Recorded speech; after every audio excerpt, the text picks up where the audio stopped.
प्यारे साथियों, वेलकम आपका अद्वैत एजुकेशन पर। आज इस प्लेटफॉर्म पर हम व्याकरण, जो हमारे सीए के सिलेबस में जो लगा हुआ पार्ट है, उससे संबंधित बेसिक जानकारी लेंगे। ये क्लास सिर्फ बेसिक नॉलेज के लिए है। जो संपूर्ण हिंदी व्याकरण, उसके बारे में चर्चा करेंगे। जैसे अपन हिंदी भाषा एवं व्याकरण में अपन जाए तो एक भी क्वेश्चन हमारा गलत नहीं हो सकता है अगर हम ध्यान से पढ़े, सीखे इसको। तो आज हम वर्ण विचार पर चर्चा करेंगे। वर्ण विचार ये टॉपिक अपने सिलेबस में नहीं लगा हुआ है, फिर भी इसके बारे में अपन समझेंगे, क्योंकि वर्ण के बारे में मोस्टली हमें जानकारी होनी चाहिए कि वर्ण कितने हैं, वर्णों का क्लासिफिकेशन, जैसे स्वर, व्यंजन और इसका उच्चारण स्थान। चलो हम आगे बढ़ते हैं। वर्ण विचार और इसका वर्गीकरण। भाषा का अर्थ, स्वरूप एवं मत। भाषा किसे कहते हैं? जैसे हम किसी से कोई बात करते हैं, छोटी मोटी बातचीत करते हैं, उसे भाषा ही कहते हैं। अलग अलग क्षेत्र की विशेष क्षेत्रीय भाषा होती है।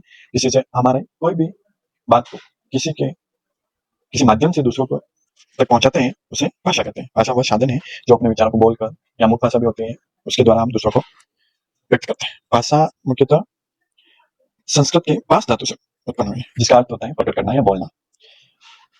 भाषा वह माध्यम है जिसके द्वारा हम कोई भी चीज किसी वाक्य के द्वारा बोलकर या समझाकर आदान प्रदान करते हैं। भाषा का उद्भव कैसे हुआ? प्राचीन काल से संस्कृत ही बोली, संस्कृत से फिर पाली, पाली से फिर प्राकृत, प्राकृत से फिर अपभ्रंश, अपभ्रंश से फिर हिंदी का विकास हुआ है। हिंदी का हमारे सिलेबस में जो क्वेश्चन आते हैं 20 सीएटी में, 20 या कभी कभी 22 भी पूछ लिए किसी किसी शिफ्ट में। भाषा के पक्ष, भाषा के दो पक्ष होते हैं, जैसे मौखिक पक्ष, लिखित पक्ष। लिखित, मौखिक। मौखिक में अपन क्या करते हैं? किसी को बोलकर बोलकर किसी को समझाते हैं, बोलकर किसी को समझाना। ध्वनि का, जो ध्वनि है ना, वो बोलने की सबसे छोटी जो लघुत्तम श्रव्य खंड है, वो ध्वनि है। ध्वनि के द्वारा ही, एक मिनट, ध्वनि है जो मौखिक पक्ष की सबसे छोटी इकाई ध्वनि है। जो लिखित पक्ष, लिपिबद्ध, किसी भी चीज को अगर हम लिपिबद्ध करके किसी को समझा रहे हैं, वो लिखित पक्ष होगा। लिखित पक्ष का मूल रूप से आधारभूत इकाई होती है, वो वर्ण होते हैं। बस यहीं से अपनी शुरुआत होती है। वर्ण, वर्ण किसे कहते हैं? वर्ण कितने होते हैं? वर्णों का उच्चारण स्थान क्या होता है? व्याकरण के मूल तत्व, उसमें से सबसे पहले आता है वर्ण। भाषा की सबसे छोटी जो वर्ण होता है, भाषा की सबसे छोटी ध्वनि इकाई जिसके टुकड़े नहीं हो सकते। जैसे अब क लिखा है, इस क का अपन और क का अपन और डिवाइड नहीं कर सकते हैं। क भाषा की सबसे छोटी इकाई होगी, यही वर्ण कहलाता है। फिर है शब्द, वर्णों के सार्थक मेल। जैसे शब्द कैसे बनते हैं? क प्लस बराबर क, ये हो गया शब्द। जैसे आ, जा, खा, इट्स, ये क्या है? शब्द है, क्योंकि एक स्वतंत्र अर्थ निकल रहा है। फिर है शब्द का व्यवस्थित एवं क्रमबद्ध समूह वाक्य कहलाता है। शब्दों का व्यवस्थित एवं क्रमबद्ध, जैसे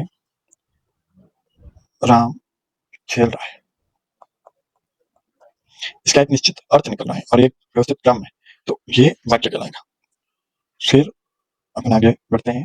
वर्ण, वर्ण, वर्ण किसे कहते हैं? वर्ण भाषा का लघुत्तम दृश्य खंड है। स्वर या स्वर रहित व्यंजन वर्ण कहलाते हैं। जैसे ये क्या है? वर्ण। स्वर कितने? वर्ण टोटल 44 होते हैं, उसमें से 11 स्वर और 33 व्यंजन है।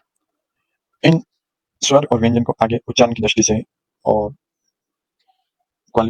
इसका और वर्गीकरण किया गया है। जैसे स्वर के भेद, स्वर कितने प्रकार के? मूलतः स्वर दो प्रकार के होते हैं, हाश्व स्वर और दीर्घ स्वर। हाश्व स्वर 4 होते हैं, जिसका जिन स्वरों के उच्चारण में कम समय लगता है, जैसे अ, और एक है आ, उसमें आवाज थोड़ी लंबी खींचनी पड़ रही है अपने को।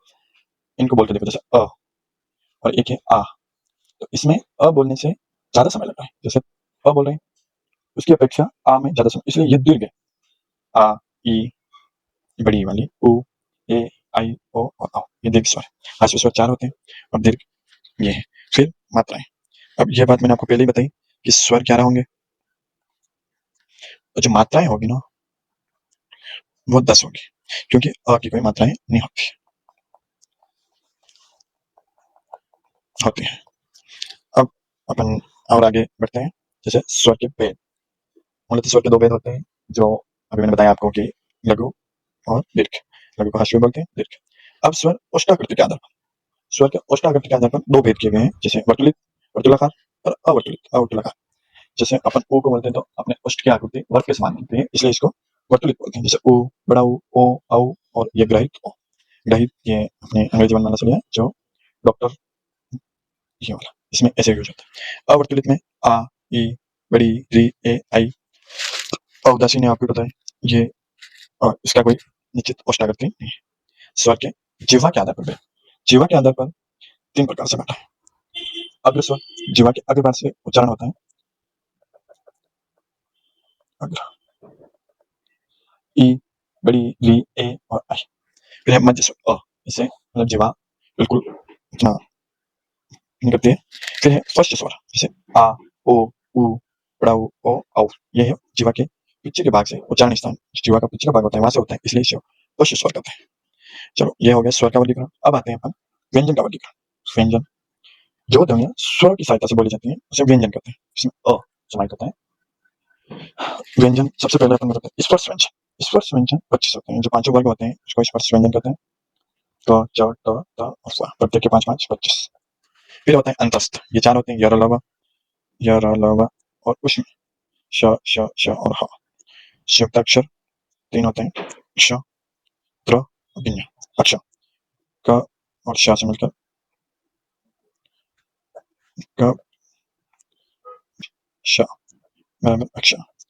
अब देखते हैं हम वर्णों का उच्चारण स्थान, कौन से किस जगह से उच्चारण होते हैं। जैसे हमारे शरीर के अंग से, जिह्वा में से, जैसे कमल, तालु या कंठ से। कंठ से उच्चारण होता है अ, आ और क वर्ग और विसर्ग, ये कंठ है, इसका उच्चारण स्थान है कंठ। और तालु का उच्चारण स्थान है ई, बड़ी, च, च वर्ग पूरा आ गया, और य और श।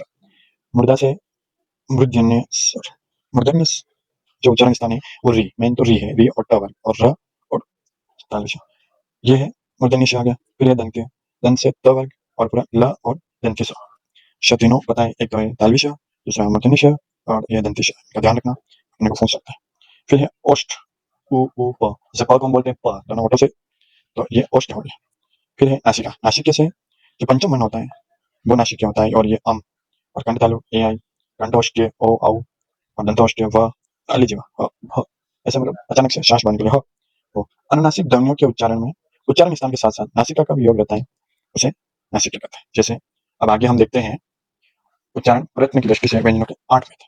जैसे स्पर्श में, इसमें जो स्पर्श व्यंजन का पंचम वर्ण होता है ना, वो स्पर्श में नहीं आता। पंचम वर्ण को हटा के जो और एक च वर्ग, पंचम वर्ण और च वर्ग, ये दोनों को स्पर्श में नहीं आते। फिर क, ख, ग, मृग, त, थ, द, ध, ट, ठ, ड, ढ, प, फ, ब, भ, ये 16 ही स्पर्शीय स्पर्श। फिर है संघर्ष, जिसे हवा ज्यादा घर्षण करे, जैसे बोलते हैं श, दंतिश, तालुष, मूर्धन्य श, ह, इसे क्या है, हवा का जीवा के साथ घर्षण होता है, इसलिए यह संघर्षी। स्पर्श संघर्षी च वर्ग को स्पर्श में, जैसे च, छ, झ, ग, ज। नासिक के पंचम वर्ण आ गया, उसको नासिक के मानते हैं। पार्श्व, जीवा मसूड़ों को छूती है वायु, पार्श्व ल, जैसे जीवा अपने मसूड़ों को ऊपर छूती है और उसके दोनों तरफ से, जीवा के दोनों तरफ पास में से हवा निकल जाती है, इसलिए इसको पार्श्विक वर्ण कहते हैं, वो है ल। प्रकंपित, जीवा कंपन होती है, जैसा र, इसलिए इसको कंपित व्यंजन भी कहते हैं। र को उच्छ्वित, जीवा की नोक झटके से नीचे गिरती है, जैसे ढ, ढ। बोलिए, बोलकर देखिए आप, अभी समझ में आ जाएगा। संघर्षहीन, या इसको अर्धस्वर भी कहते हैं, ये दो होते हैं, य और व। बिना संघर्ष के हवा बांध करती है, उसको अर्धस्वर कहते हैं। अब चलो आगे देखते हैं अपन स्वर तंत्रियों में कंपन के आधार पर वर्गीकरण। इसके आधार पर हम देखते हैं तो 2 प्रकार से डिवाइड किया गया है, जैसे घोष वर्ण और अघोष वर्ण। इसमें घोष परिभाषा है इसकी, नाद या गूंज, जिन वर्णों के उच्चारण में स्वर तंत्र में कंपन होते हैं या जो गूंजते हैं वे घोष वर्ण कहलाते हैं। घोष वर्णों में वर्णों जो व्यंजन वर्ण का तीसरा, चौथा, पांचवा, ये तो पांचों वर्ग के आगे, प्लस अंतस्थ य, र, ल, व और ह, ये और सभी स्वर व्यंजन होंगे 19 प्लस स्वर कितने 11, टोटल घोष हो गए 30। फिर है अघोष, अघोष है जिन वर्णों के उच्चारण में प्राणवायु में कंपन नहीं होता है या कोई गूंज नहीं होती है, उसे अपन अघोष वर्ण कहते हैं। अघोष वर्ण में सीधा है पहला, पांचों वर्ण का पहला, दूसरा, तो 10 हो गए, प्लस श, श, श, ये तीनों, मतलब अघोष होंगे 13। अब आगे चलते हैं श्वास वायु के आधार पर भेद। इसके भी 2 भेद कर रखे हैं, जैसे अल्पप्राण और महाप्राण। अल्पप्राण उच्चारण में मुख विवर से कम मात्रा में वायु बाहर निकलती है, उसे अल्पप्राण कहते हैं, और जो अधिक मात्रा में वायु बाहर निकलती है उसको महाप्राण कहते हैं, उल्टा सीधा विलोम। जो वर्ग का पहला, तीसरा और पांचवा अल्पप्राण प्लस अंतस्थ य, र, ल, व, और सभी स्वर भी अल्पप्राण में ही आते हैं, ये ध्यान रखना, पूछे भी गया बहुत बार यहाँ से क्वेश्चन। कि निम्न में से कौन सा अल्प प्राण है, कौन सा महाप्राण है। अब महाप्राण में वो आएंगे जो उच्चारण में मुख्य वर्ग से अधिक वायुवान निकलते हो, जो प्रत्येक वर्ग का दूसरा और चौथा प्लस उष्ण श श श और हा। जैसे ये भी अपन मान सकते हैं। फिर है अनुनासिक ध्वनियां। ये तो अनुनासिक ध्वनि उच्चारण में नाक का सहयोग रहता है, इसमें उच्चारण में हवा मुख और नाक दोनों से निकलती है, इसे अनुनासिक कहते हैं। चंद्रबिंदु, आंख, ई, उ आदि। और एक होता है अनुस्वार। अनुस्वार भी आपको पता ही है, जो पंचम वर्ण होता है उसको हम अनुस्वार ही मानते हैं। ये अभी इसको हमारी देवनागरी लिपि ने इसकी मान्यता भी दे दी है। सार सेक्शन, श्वास, वायु और कंपन के आधार पर वर्गीकरण हिंदी ध्वनियों को सूक्ष्म और वैज्ञानिकता को स्पष्ट करता है। आगे अपन देखते हैं देवनागरी लिपि। देखो, हिंदी को अपनी राजभाषा भी कहते हैं, ये मोटा मोटी आप सब जानते हो। इसको दर्जा दिया गया है अपने 14 सितंबर। आपको भी पता है 14 सितंबर को हम हिंदी दिवस मनाते हैं। और हर साल हम हमारी देश की राजभाषा हिंदी को मान्यता देने के लिए हिंदी दिवस के रूप में 14 सितंबर को हिंदी दिवस मनाएंगे। इससे संवैधानिक प्रावधान तो है ही है।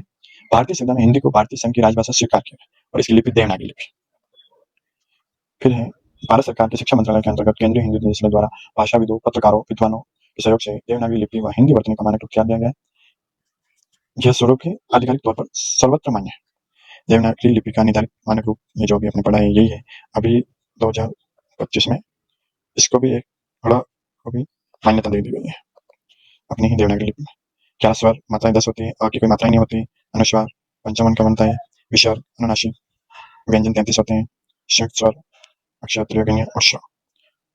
ये बनते हैं, तो आपको पता है। फिर आ होता है और वन का वर्गीकरण समझा है, और कौन सा वन कैसे उच्चारित होता है, उच्चारण स्थान क्या है उसका, वो हमने इसमें सीखा है। अब ये क्लास नॉर्मली अपने बेसिक कंप्लीट के लिए है, जिसमें हमें मोटा मोटी पता रहेगा कि क्या क्या हमने सीखा है और ये कहाँ से उच्चारित होता है। ये चीजें शब्द शुद्धि में बहुत काम देगी अपने को। जो शब्द शुद्धि सीखेंगे ना, उसमें अपने को पता रहेगा कि कौन सा दीर्घ आएगा, कौन सा लघु आएगा, ताकि वहां सीखने के लिए बहुत काम देगी। ये हमारे भले ही इस सीएटी बैच में ये अपने टॉपिक नहीं जुड़ा हुआ है, फिर भी हमें पता रहना चाहिए कि क्या चीजें हमने सीखी है और ये वर्ण कहाँ से उच्चारित होते हैं, कितने वर्ण होते हैं, कौन कौन से वर्ण कहाँ से उच्चारित होता है। ये हमने सीखा है आज के इस क्लास में।